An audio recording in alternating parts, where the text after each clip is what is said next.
আজকে আমরা এই টিউটোরিয়ালে দেখব একটি লাল রঙের পোশাককে কিভাবে বিভিন্ন কালারে আমরা পরিবর্তন করতে পারি। তো প্রথমে আমরা এখানে এই ছবিটা নিয়ে নিলাম, নিয়ে নেওয়ার পর আমরা এখানে সিলেক্ট করে নেব। এখানে ক্লিক করার পর আমরা এখানে অবজেক্ট সিলেকশন টুল নেব, তারপর এখান থেকে ল্যাসো টুল নেব। ল্যাসো টুল নেওয়ার পর আমরা এটা সিলেক্ট করে ফেলবো।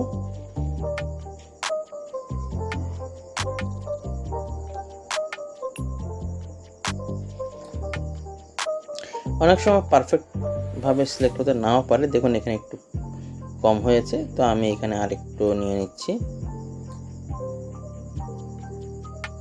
এখানে একটু বেশি হয়ে গেছে, এটাকে আমি এইখানে ক্লিক করে এটাকে আমি একটু কমিয়ে দেবো, একটু পারফেক্ট আমি সিলেক্ট করে নেব। এটা নিয়ে নিলাম। এরপর এটা নিয়ে নেওয়ার পর আমি একটু কাজ করব যে এখানে সিলেক্টে যাব, এখানে মডিফাই, এখানে এক্সপান্ড এখানে যেহেতু মোটামুটি সম্পূর্ণ প্রায় হয়ে গেছে, তো আমি এখানে এক্সপান্ড 1 দিয়ে করে দিলাম। এরপর আমি লেয়ারে গেলাম, লেয়ার থেকে গিয়ে এখানে ক্লিক করলাম এই যে এই অপশনটাতে। তো অপশনে ক্লিক করার পর আমি এখানে হিউ অ্যান্ড স্যাচুরেশন দেওয়ার পর আমি এটাকে ফুল করে দিলাম। ফুল করে দেওয়ার পর এটা কেটে দিলাম। এখন আমি এখানে ব্রাশ টুল নেব। ব্রাশ টুল নেওয়ার পর দেখেন এখানে আপনি দেখবেন যে এখানে ফরগ্রাউন্ডে হোয়াইট এবং ব্যাকগ্রাউন্ডে ব্ল্যাক। এটা কেন করছে আপনি একটা জিনিস খেয়াল করে দেখবেন, আপনারা কোনো জায়গায় আপনাদের যখন সিলেক্ট করবেন এই ধরনের একটু লাল রং অত লাল যে অপশন ইয়াটা আছে, এই কালারটা একটু ফ্যাকাশে হয়ে যেতে পারে, সেজন্য আমি এটা আপনি এভাবে আপনার সিলেক্ট করে নেবেন। ওটাকে আমার সিলেক্টটা এক জায়গায় হয়েছে শুধু, আরগুলো হয়নি।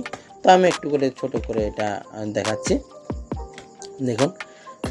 এরপর আপনি কি করবেন, এখানে ক্লিক করেন, এই যে অপশনটা এখানে আপনি ডবল ক্লিক করেন, করার পর দেখুন আপনি যে রংটা পরিবর্তন করবেন না কেন সেই রংটা কিন্তু এখানে পরিবর্তন হবে। দেখুন এই রংটা পরিবর্তন করছেন, এই রংটা কিন্তু সুন্দরভাবে পরিবর্তন হয়ে গেছে। এখন যদি আপনি আবার চান যে আমি আরেকটু কালার চেঞ্জ করব, এই কালারটা দেবেন, এই কালারও কিন্তু আপনি করতে পারবেন। আবার আপনি চাচ্ছেন না আমি আরেকটু কালার পাল্টাবো, দেখুন এই কালারটা আপনি করবেন, এই কালারটা আপনি করতে পারবেন। দেখুন আমি এই কালারটা নিয়ে নিচ্ছি। এরপরে আপনার যদি মনে হয় আরেকটু কালার আমি চেঞ্জ করব, এটা না করে আপনি এই কালারটাতে যাচ্ছেন, এই কালারটা দিবেন।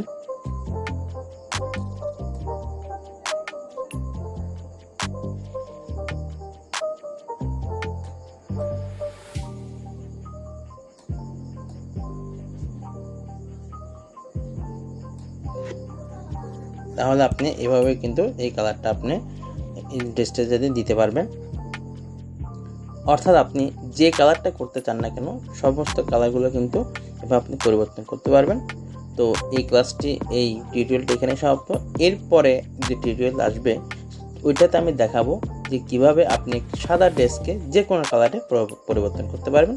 তো আজকের মতো এখানে শেষ করছি। আমার চ্যানেলটিকে সাবস্ক্রাইব করার জন্য এবং নিয়মিত ভিডিওগুলো দেখে লাইক কমেন্ট শেয়ার করার জন্য সবার কাছে অনুরোধ জানিয়ে আজকের মতো এখানে শেষ করছি। সবাইকে ধন্যবাদ।